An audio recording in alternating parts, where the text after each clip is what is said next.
Hello everyone, welcome back to our Learn Karo classes class 10th. Here I am your master teacher of social science and my name is Ananya ma'am.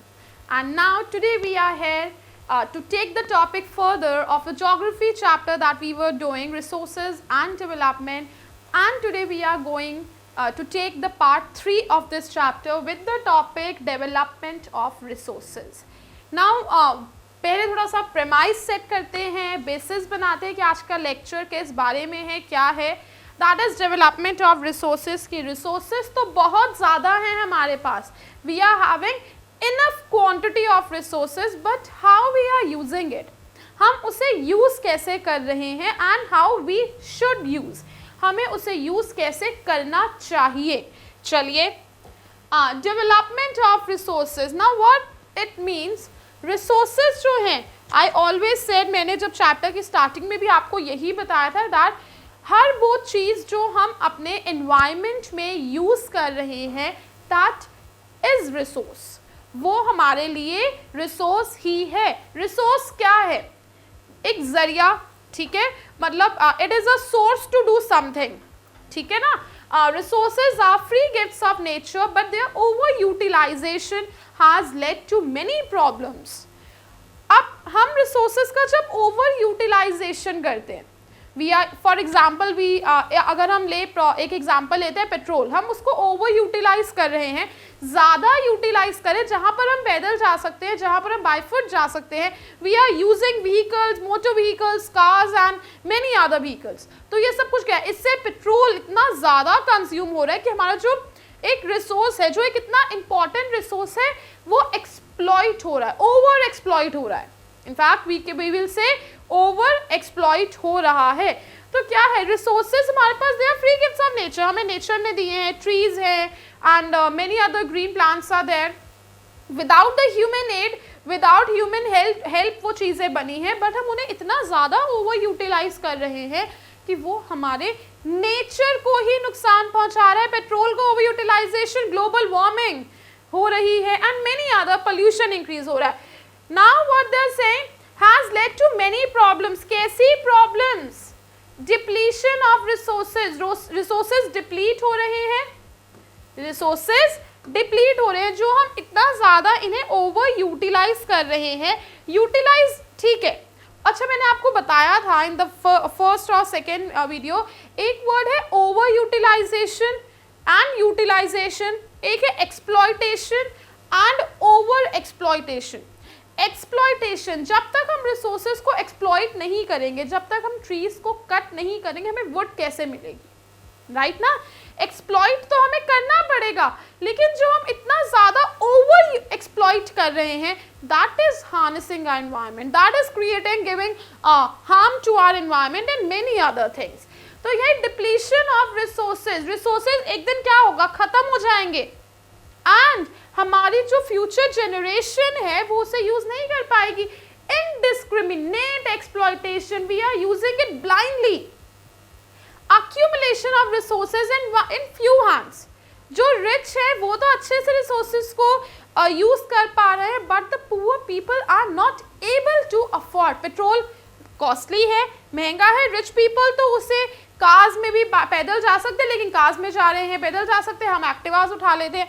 तो ये सब कुछ क्या है, जो resources का एक डिस्ट्रीब्यूशन है, जो एक accumulation है, वो कुछ हाथों में है. पुअर पीपल उसे अफोर्ड ही नहीं कर सकते. Clear? So these are the resources and development, हमें बहुत सोच समझ के डेवलपमेंट करनी पड़ेगी बच्चा. देयरफॉर अ फेयर डिस्ट्रीब्यूशन, बहुत ज़्यादा ज़रूरी है कि हम रिसोर्सेज का एक फेयर डिस्ट्रीब्यूशन करें कि सब उन रिसोर्सेज को यूज कर पाए. Is essential for sustained quality of life and global piece. अगर हमें हमारे एनवायरनमेंट में एक सस्टेनेबिलिटी चाहिए. What is sustainability? Sustainability means कि एक हमें ऐसे रिसोर्सेज को यूज़ करना है कि उसे सब यूज़ कर पाए. बहुत प्लानली, बहुत जुडिशियसली हमें सोच समझ कर यूज़ करना है, ताकि ग्लोबल पीस बनी रहे कि सब रिसोर्सेज को प्रॉपर्ली यूज़ कर पाएँ. अच्छा, दिस इज़ इम्पॉर्टेंट. अब हमने लास्ट भी एक चैप्टर में डेवलपमेंट जो हमने इकोनॉमिक्स में फर्स्ट किया, उसमें भी हमने ये टर्म करी थी, what is sustainability of development. अच्छा, क्या मतलब है सस्टेनेबिलिटी ऑफ डेवलपमेंट का? सस्टेनेबिलिटी मीन्स दैट हमें डेवलपमेंट करनी है, डेवलपमेंट नहीं हम रोक सकते, और जब तक रिसोर्सेज को एक्सप्लॉइट नहीं करेंगे डेवलपमेंट नहीं हो सकती। रिसोर्सेज को ओवर एक्सप्लॉइट नहीं करना है, डेवलपमेंट होगी बट रिसोर्सेज को ओवर एक्सप्लॉइट नहीं करना है, बिकॉज वो सिर्फ प्रेजेंट डेवलपमेंट होगी। अगर हम बहुत ज़्यादा यूज़ कर रहे हैं, ओवर एक्सप्लॉइट कर रहे हैं, तो वो सिर्फ प्रेजेंट डेवलपमेंट हो रही है। Future generations, they will not be able to use those resources. What is sustainability? Development without damaging the environment. हमें environment को भी खराब नहीं करना है। इस टाइम हम जो पेट्रोल का इतना excessive use कर रहे हैं, उससे global warming हो रही है और हम उसे normal use कर सकते हैं। Present pace of development, what they are saying? Present pace of development should not compromise with the needs of future generation. हमें डेवलपमेंट ऐसे करनी है कि अभी हम भी डेवलप हो, हमारे प्रेजेंट जनरेशन जो है वो भी डेवलप हो और फ्यूचर जनरेशन के लिए भी रहे, फ्यूचर जनरेशन भी उसे यूज कर पाए। आज हम जिस क्वांटिटी में एंड ब्लाइंडली एंड इतना एक्सेसिव यूज कर रहे हैं पेट्रोल का, आने वाले टाइम में फ्यूचर जनरेशन को पेट्रोल नहीं मिलने वाला, वो साइकिल्स ही चलाएंगे, ठीक है ना। तो यही है, दिस इज सस्टेनेबिलिटी, कि हमें डेवलपमेंट ऐसे करनी है, सस्टेनेबल वे में, जुडिशियसली एंड प्लानली हमें डेवलपमेंट करनी है। ओके, तो एक एफर्ट लिया गया सस्टेनेबिलिटी को मेंटेन करने के लिए, and the effort was Rio de Janeiro. Rio de Janeiro में ना एक अर्थ समिट हुआ था, ठीक है। उसमें क्या करा गया, हर स्टेट और कंट्रीज के लिए ना एजेंडाज बनाए गए, एजेंडा 21। एंड 21 क्यों दिया गया name, as it was being made in 21st century के लिए बनाया गया। क्लियर? आपकी एनसीईआरटी में देयर आर 2 ब्लॉक्स हैं, 2 कॉलम्स हैं, जिसका एक टॉपिक तो ये है, this is the one topic Rio de Janeiro, and एक टॉपिक दिया हुआ है, I'll be telling you the one topic that different is given,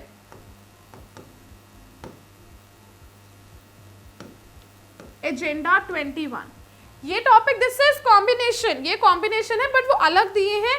तो आई एम टेलिंग कि रियो डी जेनेरियो में जो अर्थ समिट हुआ था, जो एक कॉन्फ्रेंस हुई थी, जहां पर ये सारा कुछ एक मैनेज करा गया, डिस्कशन करा गया कि कैसे कंट्रीज के लिए, कंट्रीज को सस्टेनेबल डेवलपमेंट के बारे में बताना है और सस्टेनेबल डेवलपमेंट हो तो सबके लिए ना, सबको एजेंडा 21 दिया गया कि आपको अपनी कंट्री, अपनी स्टेट के लिए एजेंडा 21 बनाना है।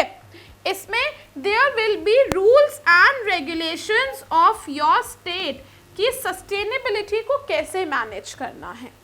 आप एजेंडा 21 अपनी अपनी स्टेट्स का बनाओ और उसमें सारे रूल्स एंड रेगुलेशंस लिखो that how you have to manage the sustainability of your country.